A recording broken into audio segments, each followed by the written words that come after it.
এখন আমি ডাল রান্না করব।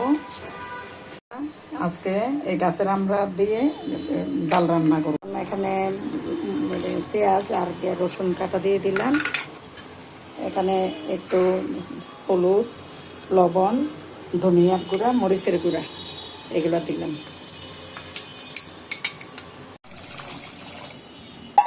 আমি এখন এই ডালটা সিদ্ধ হওয়ার জন্য অপেক্ষা করব।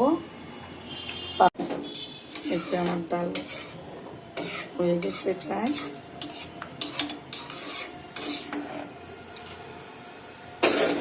আমি এখন এটা গুটে নিব।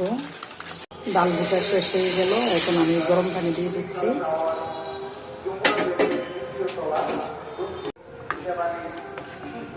এখন আমি আমড়াগুলা দিয়ে দিচ্ছি।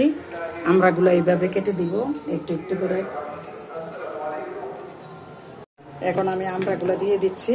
ডালটা গুটার পরে দিলাম, কিছুক্ষণ পরে নামিয়ে ফেলবো, বাগার দেব। ডালটা বাগার দেব। শুকনো মরিচ দিয়ে দিলাম, পাঁচফোড়ন দিয়ে দিচ্ছি, আস্ত পাঁচফোড়ন।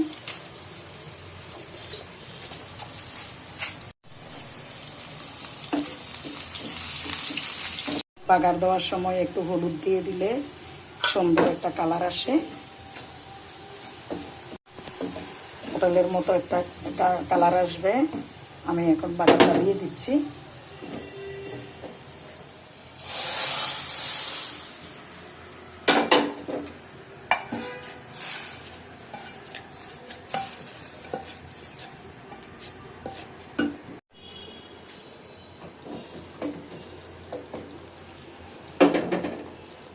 এখন আমি ধনিয়া পাতা দিয়ে নামাই ফেলবো।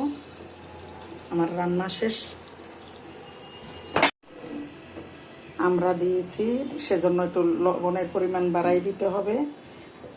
আর অনেকে অনেক রকম রান্না করে, অনেকভাবে, আমিও করি। আজকে এইভাবে করলাম।